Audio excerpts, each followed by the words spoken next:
लगा है। 6 दिन पहले पटना में बदलाव की मंशा लिए विपक्षी दलों की गोलबंदी हुई, बदलाव का शंखनाद हुआ और 6 दिन के बाद फिर बिहार की इस धरती पर बदलाव के लिए शंखनाद हुआ। जगह और तारीख बदली, लेकिन इरादा एक जैसा रहा। जहां बिहार की धरती पर विपक्षी गोलबंदी का मिशन बीजेपी को सत्ता से उखाड़ फेंकने का रहा, तो लखीसराय में गृह मंत्री अमित शाह की हर दहाड़ में निशाने पर लालू नीतीश ही रहे। मोदी सरकार के 9 साल पूरे होने पर विपक्षी दल जहां शासन पर सवाल उठा रहे हैं, तो जवाब विपक्षी दलों को अमित शाह से मिला।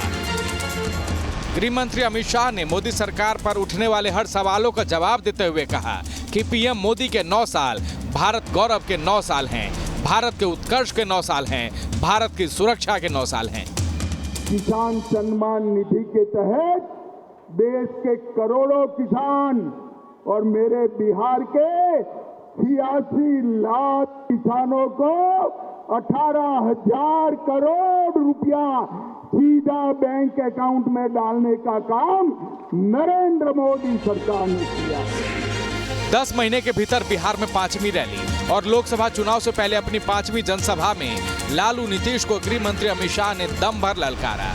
लालू नीतीश पर सत्ता के लिए सिद्धांतों को छोड़ने वाला बताया। शाह ने कहा कि मोदी के खिलाफ सत्ता के लिए लालू, केजरीवाल, नीतीश, कांग्रेस सब के सब एक साथ आ गए हैं, इसलिए इनके सिद्धांतों की कोई गारंटी नहीं है। सत्ता के लिए नीतीश सिद्धांतों को भी बदल देते हैं।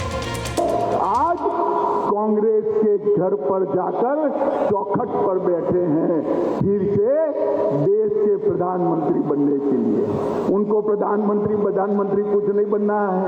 खामखा लालू जी को इस आयु में वो मूर्ख बना रहे हैं। नीतीश बाबू यहीं रहना चाहते हैं, मुख्यमंत्री रहना चाहते हैं और इसी बहाने सारे भाजपा विरोधियों को इकट्ठा किया।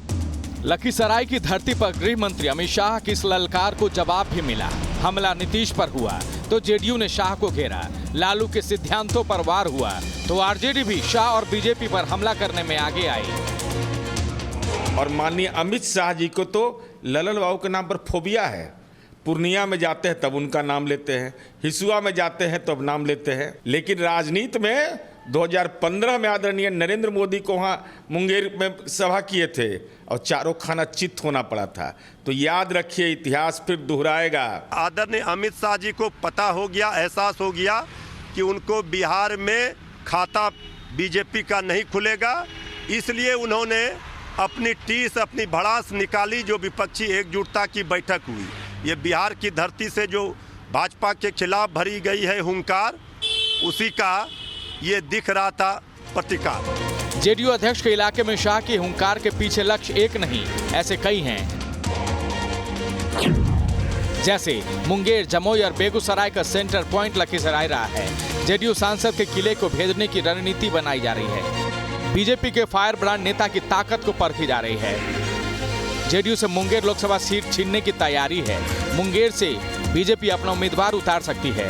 अब तक सहयोगियों के लिए बीजेपी ये सीट छोड़ते आई है। मुंगेर लोकसभा सीट के ग्रामीण इलाकों पर भी बीजेपी का फोकस है। अरे भाई लखीसराय वालों, ऐसी आवाज नहीं चलेगी, जरा जोर से बोलिए। पटना तक आवाज जानी चाहिए, उनको मालूम पड़ना चाहिए लखीसराय में भाजपा वाले इकट्ठा हुए हैं।